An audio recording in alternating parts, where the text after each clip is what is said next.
UX cukup populer belakangan ini. Siapa sih yang gak kenal dengan UX? Berbagai forum, pelatihan, webinar membahas topik ini. Termasuk juga mahasiswa yang memilihnya sebagai topik skripsi. Di berbagai universitas, topik skripsi dipenuhi oleh topik UX. Sebagian berpendapat topik ini tidak layak dipilih untuk topik skripsi. Kenapa sih? Anak TI atau informatika ya harus ngoding. Bahkan, ada dosen yang mengecilkan effort mahasiswa yang mengerjakan riset UX.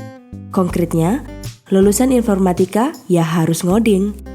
Yang lain ngoding, masa kamu cuma buat prototype? Kamu pengen dapat nilai berapa emang? Sedangkan yang ngerjain coding aja hanya dapat nilai segini. Yah, masih banyak lah pernyataan yang mengecilkan semangat. Kita akan membahas bagaimana mempersiapkan topik skripsi bertema UX agar mampu menghasilkan riset yang baik dan mampu meyakinkan penguji saat ujian pendadaran. Penasaran? Check this out! Pembahasan kita bagi ke dalam beberapa bagian. Pertama, bagaimana cara memilih masalah untuk topik UX. Kedua, mengeksplorasi topik untuk mendapatkan metode yang sesuai. Perlu ditegaskan lagi bahwa metode harus sesuai dengan masalah, bukan sebaliknya. Ketiga, cara membuat laporan pada riset UX.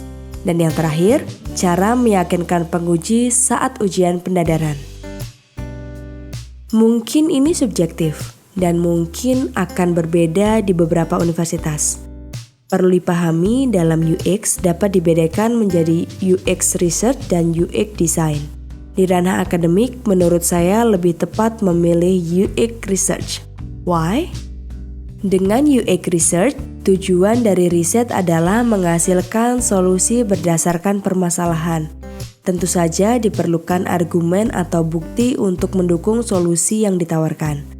Apakah ada solusi yang tidak menjawab masalah? Banyak. Kita sekedar hanya ingin membuat rancangan UX. Tanpa kita riset terlebih dahulu apakah terdapat masalah yang harus diselesaikan. Bahkan, banyak yang ambil topik UX sekedar untuk menghindari coding. Kita mulai dari contoh. Kita ingin merancang UX aplikasi belajar matematika untuk anak-anak. Dalam UX Research, kita harus memulai dengan pertanyaan apakah memang anak mengalami kesulitan belajar matematika? Buktikan dengan data. Jika tidak, buat apa kita buat rancangan aplikasinya? Bahkan mungkin aplikasi yang ingin kita buat sudah ada aplikasi lain sejenis yang kalau dilihat-lihat ternyata sangat mirip. Kita harus riset terkait bagaimana anak belajar, bagaimana anak bisa memahami angka, dan bagaimana cara memotivasi anak untuk mempelajari matematika. Ribet ya? Ya memang seperti itulah harusnya riset UX. Kalau dikatakan topik UX pasti lebih mudah dibanding coding, salah. Inilah yang terkadang tidak dipahami. Topik UX memang memiliki sisi di mana kita harus belajar memahami pengguna. Pengguna adalah manusia yang memiliki pikiran, kepercayaan, dan panca indera. Itulah yang harus kita gali. Bukan hanya sekedar berpikir apa metode yang digunakan dan tools apa yang digunakan untuk membuat prototipe. Saat kita menggunakan smartphone dan mulai membuka aplikasi, apakah kita lihat font terlalu kecil? Nah, itu desain UX. UI-nya tidak minimalis, tidak mudah dipahami. Itulah desain UX. Namun saat kita melihat aplikasi dan berpikir bahwa aplikasi belum mengakomodasi kelompok pengguna tertentu atau aplikasi tidak menawarkan solusi yang tepat, kita sudah masuk ke analisis UX Research. Itulah beda UX Research dan UX Design. Dalam skripsi, job desk kalian bukan hanya sebagai UX Designer, bukan hanya berpikir bagaimana mendesain UI yang baik. Kita harus memulai dengan memahami masalah. Pemahaman masalah digunakan untuk memilih metode yang tepat. Jadi, kalau kalian sudah memilih metode sebelum masalah, kalian sudah setengah jalan menuju kegagalan. Yang lebih parah, kita sudah menentukan aplikasi kita akan didesain semisal berbasis perangkat mobile. Harusnya, Perangkat yang digunakan juga termasuk ke dalam riset masalah. Sebagai contoh, aplikasi administrasi pasti lebih mudah dioperasikan menggunakan laptop dibandingkan smartphone, karena kita memerlukan kepresisian aksi, semisal input data. Namun kebalikannya, lebih nyaman mengoperasikan medsos menggunakan smartphone, karena lebih fleksibel diakses dimanapun. Sekali lagi, metode dipilih berdasarkan masalah yang diangkat, jangan sampai kebalik ya. Pilihlah metode yang memungkinkan kita untuk dapat mengeksplorasi masalah dan tentu saja memvalidasinya. Terdapat banyak metode yang tersedia saat ini, semisal design thinking atau human-centered design. Kedua metode cukup menarik. Kedua metode relevan digunakan untuk menghasilkan solusi permasalahan. Kita ambil contoh design thinking. Design thinking memiliki tahapan yaitu empathize, define, ideate, prototyping, dan testing.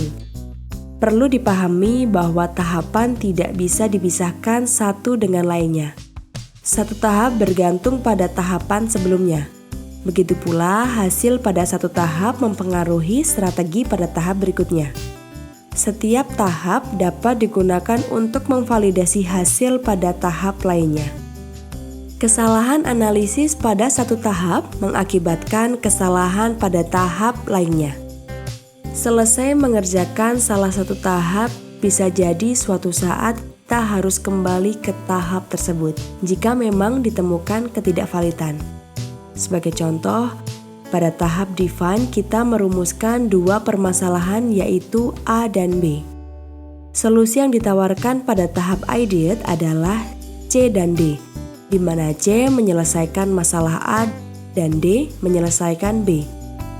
Begitu pula saat masuk tahap testing. Kesalahan yang sering terjadi adalah hanya melakukan pengujian usabilitas. Iya, saya paham yang ada dalam pikiran kalian. Tidak ada yang salah dengan pengujian usabilitas. Namun, tidak kalah penting adalah memvalidasi solusi apakah menyelesaikan masalah. Jika ternyata belum, maka kita harus kembali ke tahap sebelumnya. Jika ditemukan ternyata ada permasalahan yang belum dituliskan, kembali ke tahap define. Jika ternyata terdapat masalah yang belum ada solusinya, kembali ke tahap ideate. Namun, jika ternyata permasalahan ada di usabilitas aplikasi, perbaiki prototype. Oke, sejauh ini clear ya? Nah, setiap institusi pasti memiliki format laporan masing-masing dong. Jadi, pembahasan pada bagian ini tidak membahas bagaimana format laporan skripsi UX. Kita batasi dengan bagaimana menuliskan konten atau informasi di laporan tersebut. Perlu dipahami bahwa topik skripsi UX agak berbeda dengan skripsi TI bidang lainnya. Semisal nih, dalam pengembangan aplikasi dengan coding, kita dapat menuliskan laporan dengan lebih rigid. Apalagi metode yang digunakan waterfall. Bab 3 berisi metodologi atau rancangan sistem. Bab 4 berisi output berupa screenshot aplikasi beserta pengujinya. Di skripsi UX, output dari penelitian berbeda. Jika kita berpendapat bahwa output riset UX adalah prototype, salah. Membuat prototype dapat dikerjakan cukup dengan drag and drop saja. Jika riset UX hanyalah menghasilkan prototype yang indah dan interaktif, maka skripsi UX dapat dikerjakan hanya dalam 1 minggu saja. Buka saja browser dan lakukan pencarian di google.com, ketikkan template UI free download, pilihlah salah satu dari ribuan template dan download. Tinggal edit-edit dikit, selesai.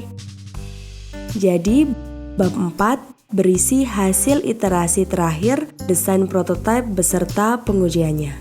Iterasi adalah pengulangan. Dalam konteks UX, pengulangan desain. Ya nggak harus desain saja sih yang diulang, bisa jadi pengulangan terjadi di tahap define atau ideate. Bab 4.1 prototype fitur A, 4.2 prototype fitur B, dan seterusnya. kita mengenal alur atau skenario kasus. Berisikan alur atau skenario interaksi pengguna dengan aplikasi. Tampilkan prototipe sesuai dengan alurnya atau skenarionya. Semisal bab 4.1 adalah skenario melihat jadwal kuliah. Berisi urutan alur prototipe, mulai dari user membuka aplikasi, memasukkan username dan password, klik fitur jadwal, mengurutkan jadwal berdasarkan hari, dan seterusnya. Output dari skripsi UX adalah solusi dari permasalahan, dilengkapi dengan bukti yang mendukung hasil tersebut. Analisislah bagaimana kesulitan pengguna saat mengoperasikan aplikasi. Bagaimana pengguna menyelesaikan permasalahan menggunakan aplikasi, bagaimana deadlock yang dihadapi pengguna saat menyelesaikan tugas, apa permasalahan yang paling sulit ditemukan solusinya, dan sebagainya. Kita harus mundur ke belakang untuk memahami bahwa UX diadopsi oleh topik Human-Computer Interaction, interaksi manusia dan komputer. Terdapat kata manusia di situ. Hasil yang dituliskan membahas penggunaan aplikasi dari sisi pengguna yang menghadapi masalah tersebut. Terakhir, jangan lupa gunakan referensi ilmiah dari jurnal utama. Pilih referensi dari jurnal yang memang memiliki kredibilitas. Jangan pilih sumber referensi yang kurang valid. Hindari referensi dari blog di website, kecuali informasi di blog tersebut merujuk pada jurnal yang kredibel. Itu pun, kita harus cantumkan referensi dari jurnalnya, bukan blog tersebut. Cara paling mudah, pilihlah referensi dari jurnal yang dapat sitasi dalam jumlah yang banyak. Meski bukan jaminan jurnal tersebut bagus, setidaknya jurnal tersebut sudah dipercaya oleh akademisi lain. Bidang ilmu di informatika sangat luas, mulai dari jaringan komputer, security system, sistem informasi, data science, multimedia, game, dan sebagainya. Setiap bidang memiliki karakteristik masing-masing. Begitupun cara kita mempresentasikan hasil skripsinya saat ujian pendadaran. Semisal nih, topik UX dan hacking tidak memiliki keterkaitan sama sekali. Padahal, background penguji bisa jadi berasal dari bidang yang bermacam-macam. Yah, beruntung jika penguji berasal dari bidang yang sama, yaitu UX. Asumsikan kita berada di posisi penguji. Anggaplah penguji adalah customer yang harus diyakinkan untuk membeli produk kita. Penguji dengan background pengembangan aplikasi diminta menguji topik UX. Apa yang akan terjadi? Mereka akan menunggu produk yang menjadi output skripsi kita. Yakinkan penguji bahwa output produk kita bukanlah prototipe. Apa yang terjadi jika kita terlanjur menyampaikan produk kita adalah prototipe? Kenapa nggak ada fitur A? Kenapa fitur B seperti itu? Dan berbagai pertanyaan lainnya. Kita telah masuk dalam jebakan Batman. Setiap penguji pasti memiliki persepsi yang didapat dari pengalaman menguji skripsi mahasiswa lainnya. Khususnya bagi dosen penguji yang terbiasa menguji topik skripsi coding. Secara tidak langsung mereka akan membandingkan effort dari mahasiswa. Prototype versus coding. Sama-sama memiliki fitur A dan B, tapi yang satu hanya prototype, sedangkan satunya produk real. Prototype hanya media yang secara visual digunakan untuk merepresentasikan solusi. Kesalahan yang sering terjadi adalah mahasiswa hanya menampilkan screenshot prototype saja di bab hasil. Padahal, UX berbicara konteks, masalah, dan solusi. Sedikit trik nih ya dari saya. Ketika penguji meminta kita untuk mendemokan hasil, terlebih dahulu sampaikan bahwa output dari skripsi bukanlah prototipe. Jika penguji memaksa kita untuk mendemokan prototipe, sampaikan dari sisi interaksi yang terjadi antara pengguna dengan aplikasi. Jangan sampaikan ini fitur A, ini fitur B, ini fitur C. Sekali lagi, jangan. Jangan sampaikan. Pengalaman yang terjadi saat pengguna mengoperasikan fitur A, B, dan C, semisal, Pengguna mengalami kesulitan mengidentifikasi tombol karena font terlalu kecil di fitur A. Pengguna melakukan kesalahan berkali-kali karena ternyata di aplikasi membingungkan di fitur B. Pengguna mengalami kesulitan mengidentifikasi tombol karena font terlalu kecil di fitur A. Pengguna melakukan kesalahan berkali-kali karena ternyata alur aplikasi membingungkan di fitur B sehingga harus dilakukan redesign dan sebagainya. Jangan lupa juga menyampaikan bahwa fitur-fitur dari prototipe menyelesaikan permasalahan pengguna yang bagian mana.